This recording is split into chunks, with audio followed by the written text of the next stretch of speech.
Audio Jungle. Shuna Alloh qodir qilganicha ma'ruzani qilamiz, Xudo xolasa va xatmi sag'irlarni qilamiz, duo xayrlarni qilib, uyga egalarni rozilik va kuchga topshiramiz. Shuning uchun sizlar qanchalik tinglasangiz, shunchalik o'zingiz uchun, biz uchun, uy egalari uchun yaxshi bo'ladi, Xudo xolasa. Mehmonlar kelgan mehmon o'tirib turadi, keyin choyini, taomini berasiz. Shukrolyapman akalar, gapni bo'lishga harakat qilaylik.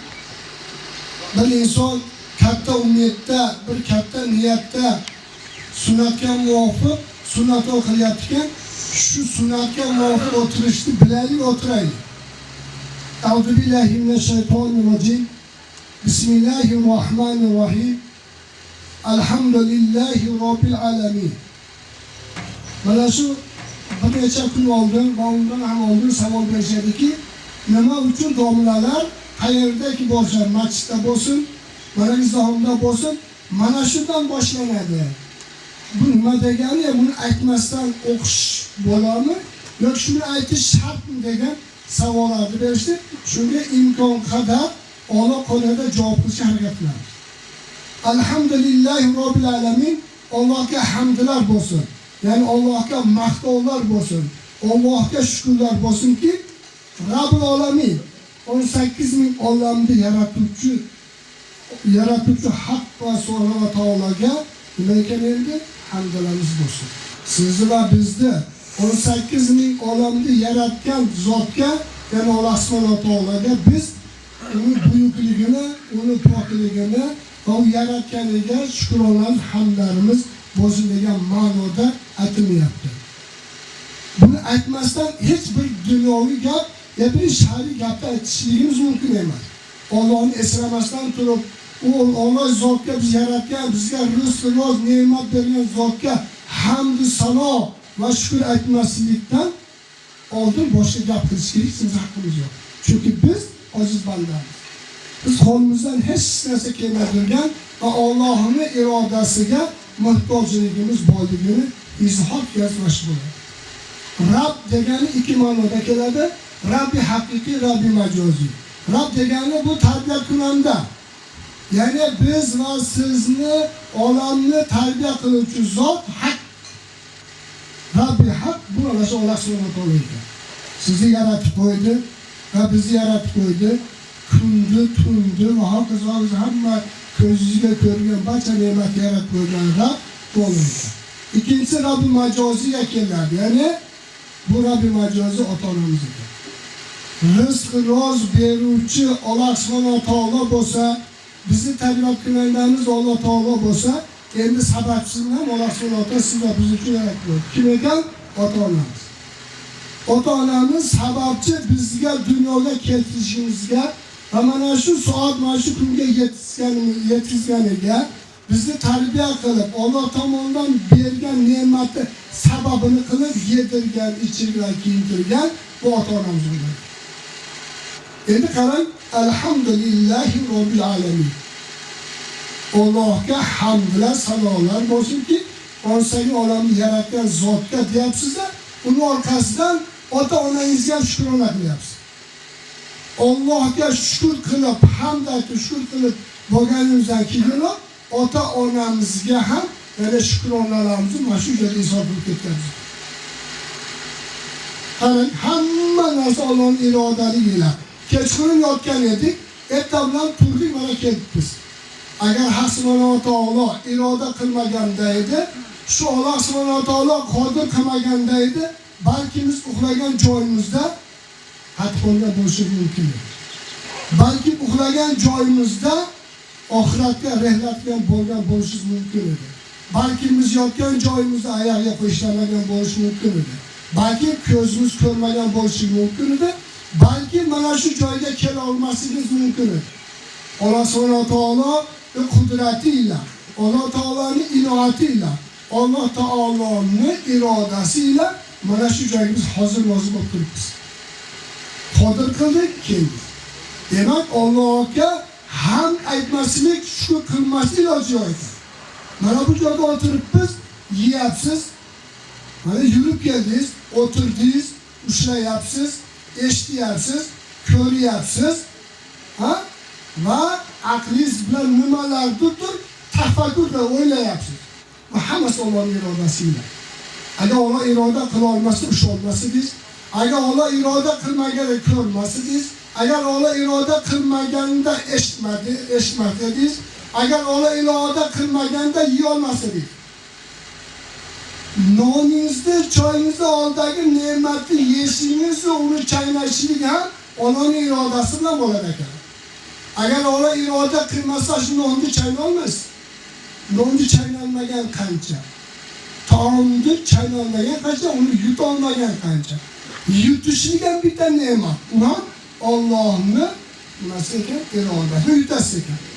Endi yutib olganda uni singdirish ham Allohning irodasi bilan bo'ladi ekan. Agar uni iroda qilmasa, oshxona ishlamay qoladigan bo'lsa, singdira olmaysiz. Endi uni singdirgandan keyin chiqarishligi bor. Chiqara olmasangiz, u ham nima ekan? Siz uchun o'lim yo bitta qattiq azob. Bu ham Allohning iroda ekanligiga. Va mana shu Alloh subhanahu va taolo sizga ko'rishlik ne'mati berib turibdi. Eshitishlik ne'mati berib turibdi. Tafakkur ne'mati beribdi. Yurishlik, turishlik, ushashlik ne'mati beribdi. Yesh, ichishlik va oshar chiqarishlikka Alloh shu ne'matni beribdi.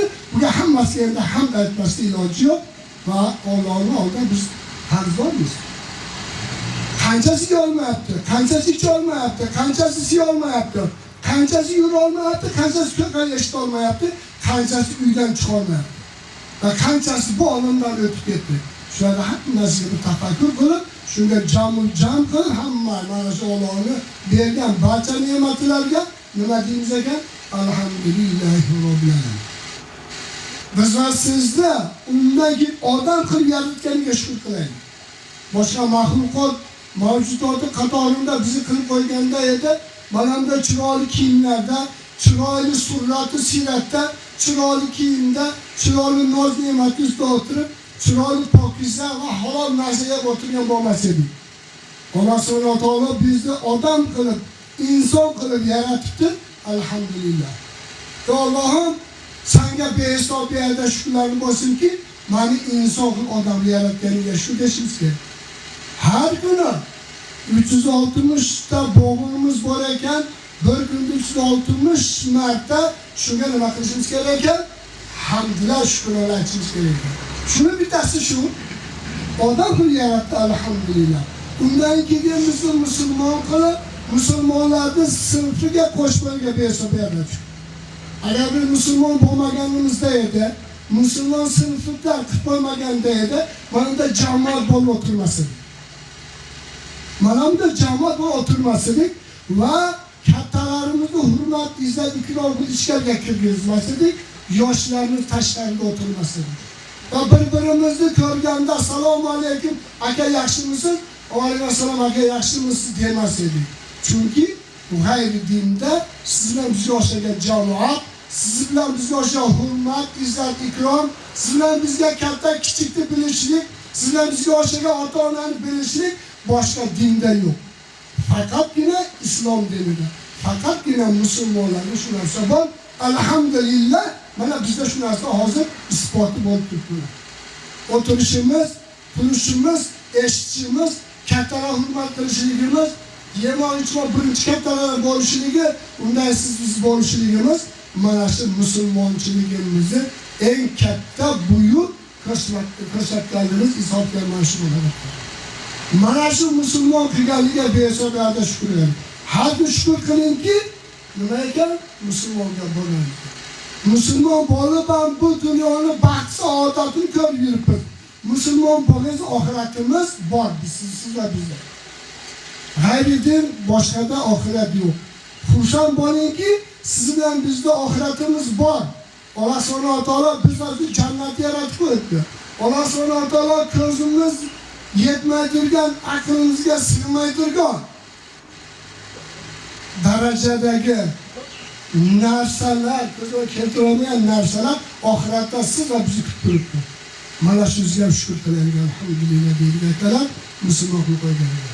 Undan keyin Rasululloh sallallohu alayhi vasallamga Muhammad alayhissalatu vassalamga ummat qilib qo'ygan zotga ham behisob hamdlarimiz, shukrlarimiz, salom bo'lsinki, u zot sababli biz va siz mana shu hayot kechiryapmiz.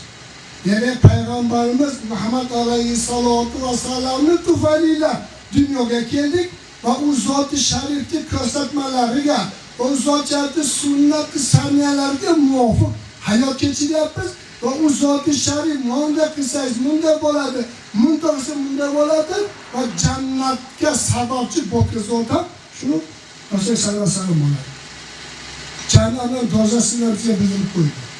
Ota-ona kimligini bildirib qo'ydi. Ahli ayol kimligini bildirib qo'ydi. Farzand kimligini bildirib qo'ydi. Aka, uka, opa, singil silay rahmda qilishligini, uni bir-biridan farq qilishligini, ularni hurmatli joyga qo'yishlikni Rasul akram sallallohu alayhi vasallam sizga biz uchun ko'rsatdi hayotida va hadis-i shariflarda shu narsani bizlar uchun meros qoldirib ketdi. Mana shu hayotimiz Rasululloh sallallohu alayhi vasallamni sunnat sahiga muvofiq kelib o'tiribmiz va shunga sunnat sahiga muvofiq hayot kechiryapmiz hammasini. Bu zot bo'lmaganda ota-onamiz kimligini, ota-ona izzat-ikrom qilishligini bilmas edik ekan. Bu zoti sharif agar bo'lmaganda, tushuntirmaganda, bizga aytmaganda edi, akamiz kim edi, ammamiz kim edi, xolamiz kim edi, opa-singilimiz kim edi, ularning izzat-ikromini, kimligini, rozini olishligi va u tufayli jannatga kirishligi, qo'shnining hurmat, izzat-ikrom joyini qo'yishlik, uni haqqini yema olmasa jannatga sababchi bo'lib turishligini ham bilmas edi. Mukammal bo'lishiga sabab bo'lgan zot Muhammad alayhissalom bo'ladi. Hamma qilayotgan xayr ishlarimiz, shar ishlarimizga Rasululloh sallallohu alayhi vasallam sababchi bo'lib turibdi. Shuning uchun u zotga ham durud salom bo'lsin. Ammo bak, assalomu alaykum va rahmatullohi va barakatuh. Mana shunday salom berganda ichingizda va alaykum va salom deb qo'ying. Kimki sizga salom bersa, alayk qarz bo'ladi. Salom berishlik sunnat bo'lsa, uni qaytarishligi vojib ekan. Assalomu alaykum deganga 10 ta savob va alaykum assalom deganga 10 ta savob. Rasululloh sallallohu alayhi vasallam mana shu jamoatda o'tirganlarida bir odam keldi, assalomu alaykum dedi, 10 ta savob sizga yozildi dedi. Bir vaqtdan keyin ikkinchisiga assalomu alaykum va rahmatullohi dedi, 20 ta savob yozildi dedi. Bir muncha vaqtdan keyin uchinchisi keldi, assalomu alaykum va rahmatullohi va barakatuh dedi, 30 ta savob yozildi dedi. Ya Rasululloh, nimaga 10 ta, nimaga 20 ta, nimaga 30 ta savob deganlarida assalomu alaykum degani Allah'ın salomı, salomatchiligi, sog'ligi sizga bo'lsin degan bo'lsa, birinchisi 10 ta savobidir. İkincisi Allah'ın sihatligi, salomatligi, salomi, tinchligi senga bo'lsin, rahmatdan senga bo'lsin dedi. 20 ta savob bo'ldi. Üçüncüsü kelib Allah'ın salomi, salomati, rahmati, baraka senga bo'lsin 30 ta savob. Shuning uchun 30 ta savob oladi. Assalomu alaykum va rahmatullohi va barakatuh desek, albatta 30 ta savob oladi.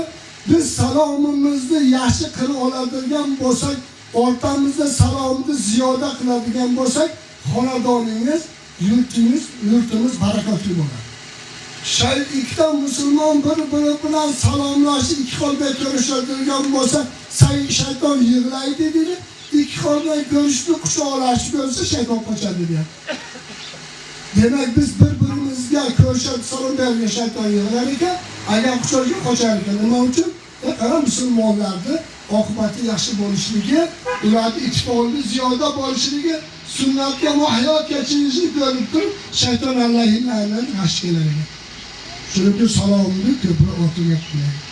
Buni mana uyagalari Farhodjon ukamiz sunnatga muvofiq sunnat to'g'rilayotgan, bu degani Alloh taolo tomonidan ulug' ne'mat, bu farzand ne'matini berib qo'yibdi. Shu ulug' farzandning ne'matini haqqini ado etaman deb aqiqa deymizmi, sunnat deb ikkovi hozir tushyapti shu narsa. To'g'ri bo'lagan. Aqiqaga shu narsa mana shu. Aqiqa qilgan odam, sunnat ehson qilgan odam bola bilan aqiqa va sunnat qilmagan bolaga nisbatan harakat bo'lar ekan. Ya'ni tavhidlik, insofli diniy davlat bo'ladi. Mana shu farzandi uchun Allohning yo'lida jonni qilyaptimi? O'sha joniga, taniga, terisiga, tukiga, umri degan ma'noda shu narsa o'shini Alloh qabul qilsin ehsonini, Allohning yo'lidagi ehsonini va sizni bizni mana shu xursandchiligiga sherik qilib kelinglar jamoatdan, yurt oqsoqollaridan, hoji akalardan, hoji opalardan, mana bu qarindosh qavmga yor birodardan shu farzandlarimga bir chiroyli duo olib berishlik maqsadida bizni chaqirdi. Biz bu chaqirga labada kirib, Alloh hammaga rozi bo'lsin. Bu kamizda qilgan niyatlarini barcha Alloh hosil bo'lsin, qilgan duoni qabul maqbul qilib, mana bu farzandlarni diniy diyonatli, ota izlar ikramga farzandlar bo'lib, kamlikni nasib etsin. Bu farzand ulug' ne'mat. Alloh subhanahu va taolo kimgadir o'g'il, kimgadir qiz, kimgadir farzand aralashtirib berar ekan, kimgadir farzand qo'yar ekan. Alloh subhanahu va taolo Allohning irodasi, buni bir hikmati bordir. Ammo lekin mana shu farzand ulug' ne'mat ekanini bilgan uchun endi u farzandni ota ham, ona bu farzandga javob berishi kerak. Chunki u farzand Alloh subhanahu va taolo bandasi ota-ona uchun omonat qilib berar ekan. Endi ota-ona ana shu farzandga xiyonat qilmagan holatda u sog' salomat dunyoga keltirib, onani qo'liga Alloh subhanahu ushatib qo'ydi bu farzandni. Endi o'sha ota va ona o'sha farzandiga mehr berib, uni erkalab, o'stirib, toza va pok narsadan yedirib va u shuncha ulg'aygandan keyin Allohni tanitishlik va u juda ulg'aygandan keyin harom nimaligini, halol nimaligini, Alloh kimligini, Rasul sollallohu alayhi vasallam kimligini, to'g'ri yo'l qaysiligini va teshik yo'l qaysiligini, oq bilan qorani farqi bo'ladiganini tarbiya olish kerak. Agarki hurmatga, izzat, ikromga egador bo'laman, shu farzand baxt kamolini ko'raman deydigan ota-ona bo'lsa, Allohning huzuriga ertaga borib javob berishini o'yladigan ota-ona bo'lsa, yana farzandni diniy diyonatli qilishi kerak. Ya'ni dindan, shariatdan avvalo o'rgatishligi va uni dunyoviy va diniy ilmlardan ularni nima qilish kerak ekan? Ta'limotni qilish kerak ekan.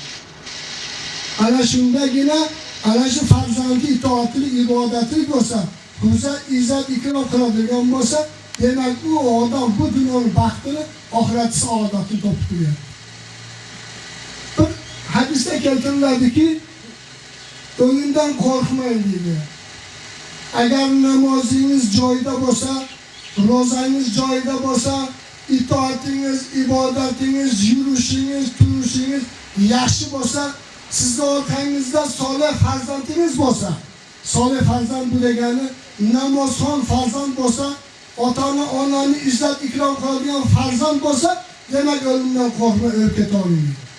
Nima uchun? Qabringiz obod deydi. Nima uchun? Oxiratingiz obod deydi.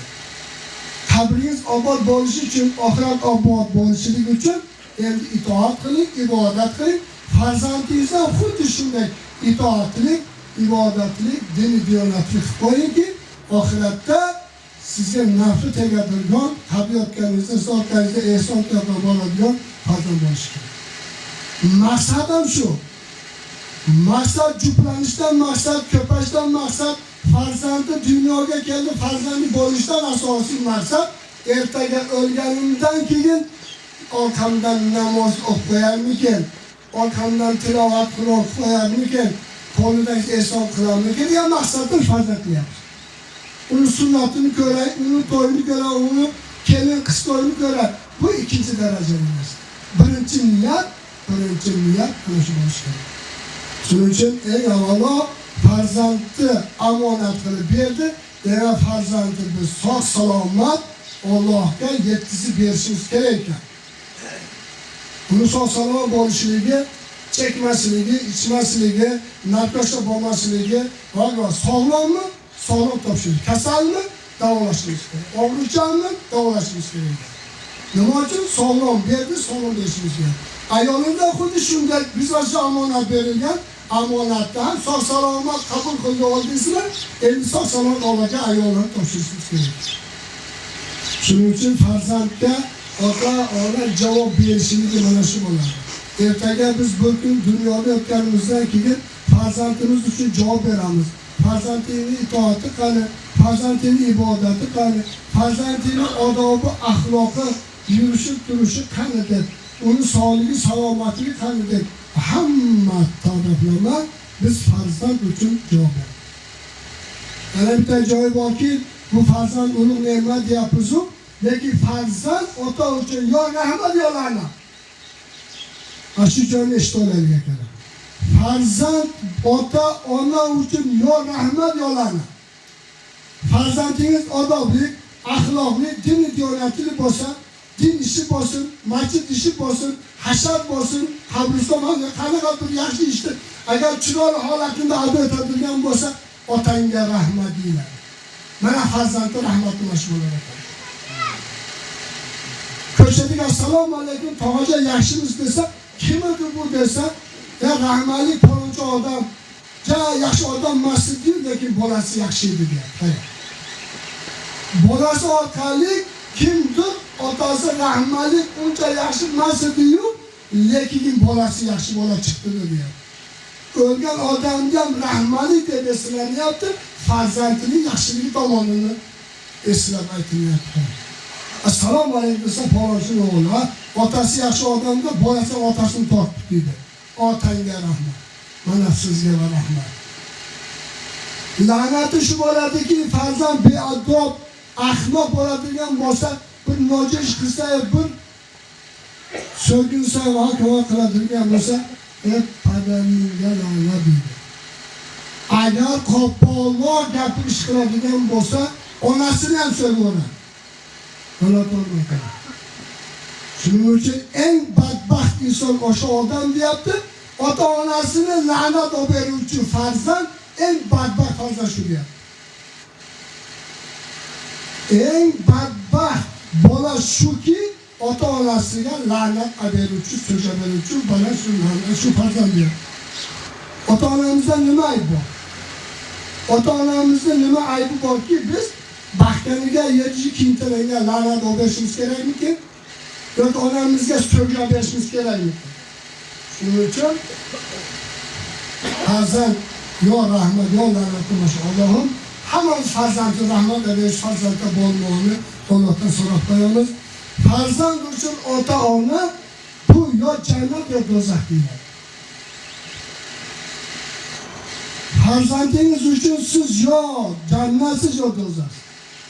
Agar farzandingizni Allohim ne'mataman, farzandim sendan roziman, Alloh sendan rozi bo'lsin, umringdan baraka top desa, bilingki jannat qo'lga kiribsiz. Agar ota-onamiz shu gapni aytgan bo'lsa, umringdan baraka topman, sendan roziman degan bo'lsa, bilingki jannat qo'lga kiribsiz. Bordi-yu ota-ona, bola bo'lmay o'lgur, qanaqa bola bo'lding? Men sendan rozi emasman desa, Xudo saqlasin, do'zaxsiz. O'qpadar deyiladi. Shuning uchun otasi bo'lar, onasi bo'lar, ota-onangizni hurmat izlab ikromini qiling. Kimda ota-onasi hayot bo'lsa, jannat ikkovi eshigi ham ochiq, siz uchun jannat bitta eshigi ochiq. Agar ikkalari hayot bo'lsa, ikkovi eshigi ochiq, ikkovi jannat eshigi yopiq. Yana ota-onangiz hayotmi? Ota-onangiz bormi? Peshonasidan o'ping, oyog'ini o'ping, qo'lini, oyog'ini o'ping. Rozilikni oling, jannatga o'zingizga vojib bo'ling. Payg'ambar alayhissalatu vassalamning muborak hadislari bor. Sallallohu alayhi vasallam. Kimiki ota-onasini rozi qilibdi, jannatga o'ziga vojib qilibdi. Kimiki ota-onasini rozi qila olmabdi, turli ishqalansin, xor bo'lsin, zo'r bo'lsin debdi. Xudo saqlasin mana shu. Bu Rasululloh sallam duolari. Shuning uchun otasi ota-onaga izzat ikrom qilaylik. Ota-onasi o'tganlari bo'lsa, ota-onalarning haqlariga yana tilovat qilib xayri duolar qilmoqlikni uzmasin ekan. Ota Ona farzand uchun ota-ona bu barakat ham deyiladi. Ota-onangiz bormi, uyingizda barakat bor. Ota-onangiz bormi, ishingizda barakat bor. Ota-onangiz bormi, topishingizda barakat bor. Ota-onangiz bormi, umringizga barakat bor. Ota-onangiz bormi, yurishtirishda barakat bor. Chunki siz uydan chiqib ketganingizda ota-onangiz haqingizga bor. Jon birodar, sahraga chiqyapsizmi, ishga ketyapsizmi? Ota-onangiz oldiga kelib assalomu alaykum onajon, yaxshi olib turdingizmi? Duo qiling, safarga chiqib ketyapman, ishga chiqib ketyapman deb. Dehqonchilikni siz boshqa qilyapsizmi? Ota-onangizga kelib ota-ona duo bering. Dehqonchi suvni ko'rgan, suv qo'ygan ketyapman, duo bering. Dehqonchilik ovozi eshitib qaytib keldi, ota assalomu alaykum, otamdan keldim. Ota mamalo qilib keldim desangiz, Allohimizga baraka. Topganiga barisiga baraka beradi. Ota-onani farzandini haqqiga qilgan duolari albatta duo qabul va maqbul bo'ladi. To'xtovsiz qabul bo'ladi akalar.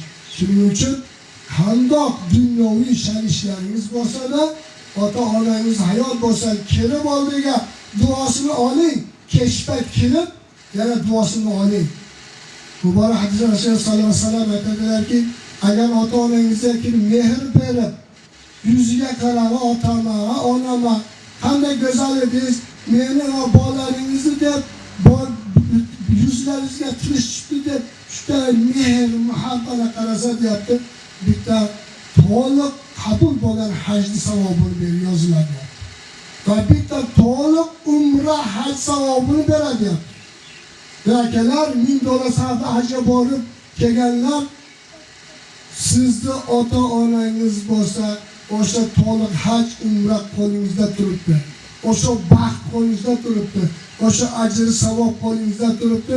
Foydalanib qoling, o'sha savoblarni olib qoling. Endi ustozlardan ular aytdilarki, oqi padarni 32 xilini shu kunda belgilab qo'yilgan ekan. 32 xil oqi padar bor ekan.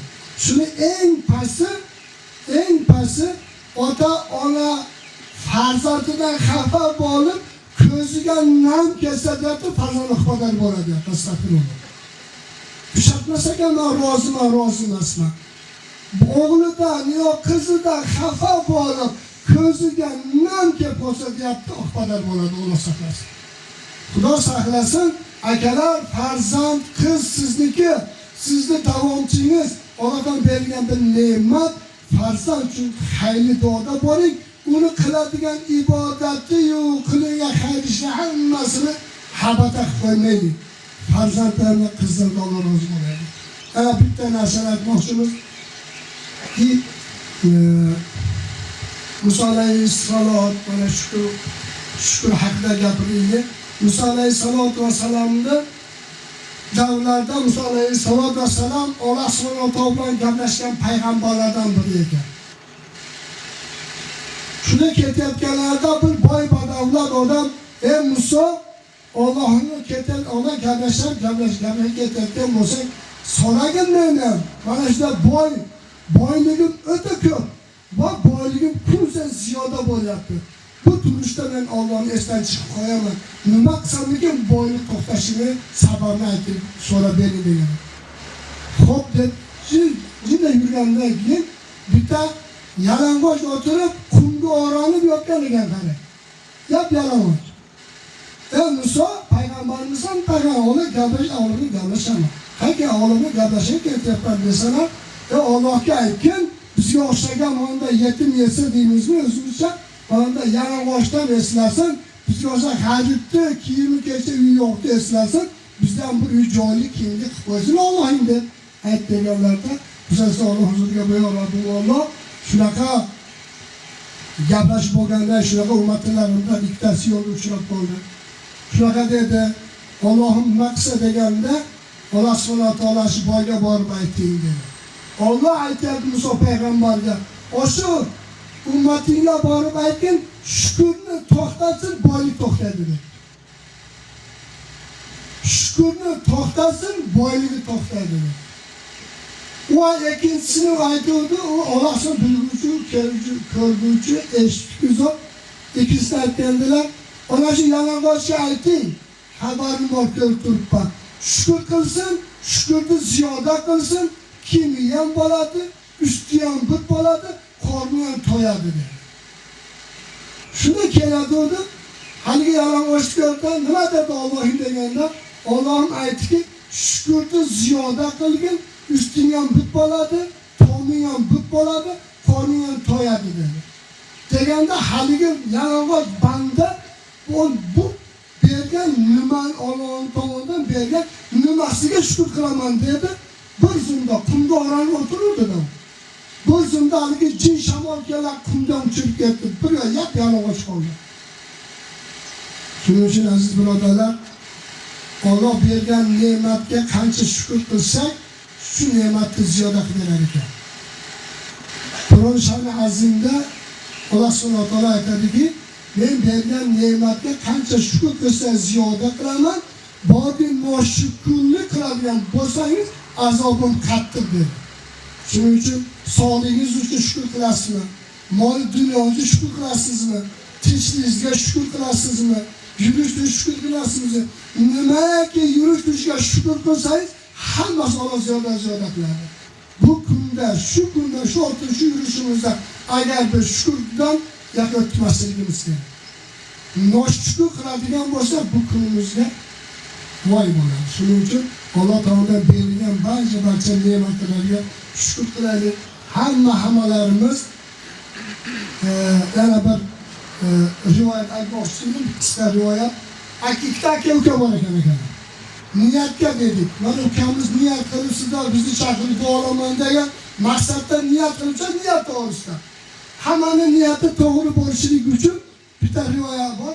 Ikkita aka bor ekan. Akasi rosa ichadigan bola ekan. Kun-tun ichadigan, kayf sabo qiladigan.